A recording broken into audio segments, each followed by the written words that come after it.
নমস্কার বন্ধুরা, welcome back to my channel পিউস kitchen. তো আবারও চলে এলাম তোমাদের সামনে আবার একটা নতুন রেসিপি নিয়ে। আজকে বানাচ্ছি একদম ডিফারেন্ট একটা স্বাদের। আমি সয়াবিন বানাচ্ছি, তোমরা দেখতে থাকো। প্রথমে আমি সয়াবিনটাকে একটু জলের মধ্যে ভাপিয়ে নিয়ে এইভাবে ছিঁড়ে ছিঁড়ে নিয়েছি, মানে কিমা মতো করে নিয়েছি। তোমরা মিক্সিতেও দিতে পারো, কিন্তু আমি মিক্সিতে দিইনি, কারণ হচ্ছে অনেকটাই পেস্ট হয়ে যায় পুরোপুরি। তো সেই জন্য একদম পেস্ট করে দেবে না। তো এর জন্য আমার লাগছে সয়াবিন, আর লাগছে পেঁয়াজ কুচি, রসুন বাটা, আদা বাটা, টমেটো কুচি আর কাঁচা লঙ্কা কুচি, আর লাগছে টক দই। আর স্পাইসেসগুলো রান্না করতে করতে দেখিয়ে দিচ্ছি। তো চলো রান্নার দিকে এগোই। এই দেখো, গ্যাসের মধ্যে আমি একটা কড়াই বসিয়ে দিয়েছি। কড়াইটা গরম হয়ে যাওয়ার পরে আমি কিছুটা তেলও দিয়ে দিয়েছি, সাদা তেল দিয়েছি। এবারে এর মধ্যে আমি পেঁয়াজ কুচি আর লঙ্কা কুচিটা দিয়ে দেবো। পেঁয়াজটাকে হালকা ফ্লেমে একটু নরম করে ভেজে নেব। একদম হাই ফ্লেমে চট করে এটাকে পুড়িয়ে ফেলবেন না, তো এরমভাবে লাল লাল করে ভেজে ফেলবো। পেঁয়াজটা আমি নরম করে ভেজে নিয়েছি। এবার আমি এর মধ্যে টমেটো কুচিগুলো দিয়ে দেবো। টমেটো কুচিগুলো দিয়ে আমি একটু ঢেকে এটাকে রান্না করে নেব, কারণ টমেটোগুলো একটু গলতে, তাহলে ইজিলি গলে যাবে, তো সেই জন্য।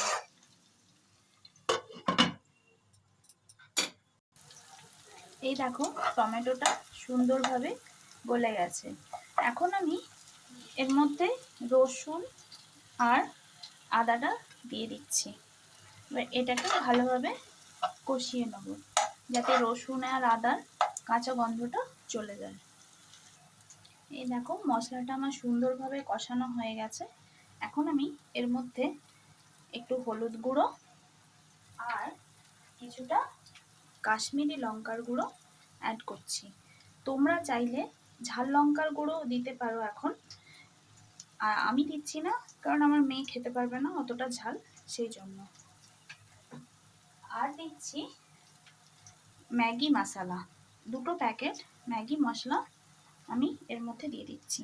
তোমাদের কাছে ম্যাগি মশলা না থাকলে, আর আজকাল সবার কাছেই ম্যাগি মশলা থাকে, যদি নাও থাকে তখন তোমরা ধনে গুঁড়ো জিরে গুঁড়ো দিতে পারো। কিন্তু ম্যাগি মশলা দিয়ে করলে না, টেস্টটা সম্পূর্ণ ডিফারেন্ট হয়, আর খেতেও খুব ভালো লাগে। তো আমার কথা শোনো, তোমরা একবার অন্তত ম্যাগি মশলা দিয়ে বানিয়ে খেও, দেখো কেমন লাগে, তারপরে আমাকে জানিও।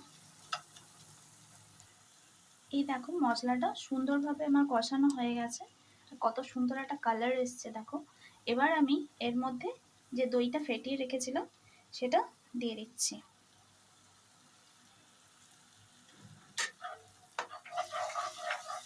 এটাকে ভালোভাবে মিক্স করে নেব।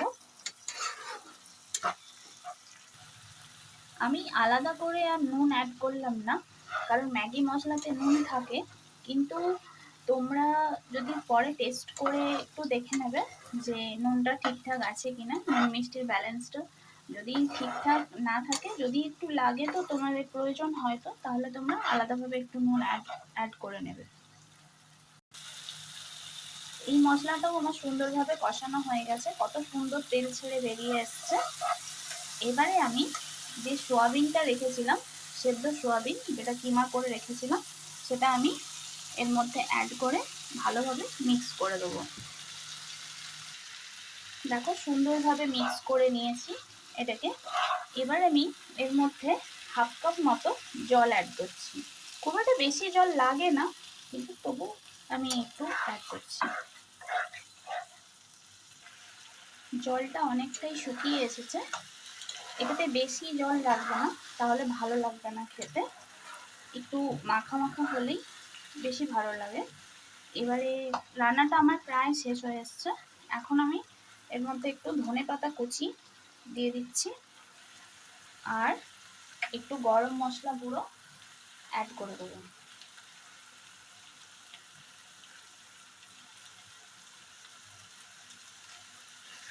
এবার এটাকে ভালোভাবে মিক্স করে নিয়ে এর মধ্যে এক টুকরো বাটার আমি দিয়ে দিচ্ছি।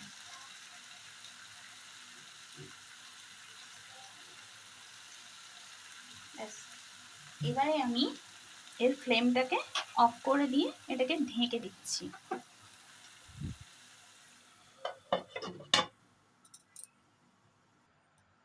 তৈরি হয়ে গেল খুবই চটজলদি আর ইজি পদ্ধতিতে আমাদের soybean keema with Maggi masala.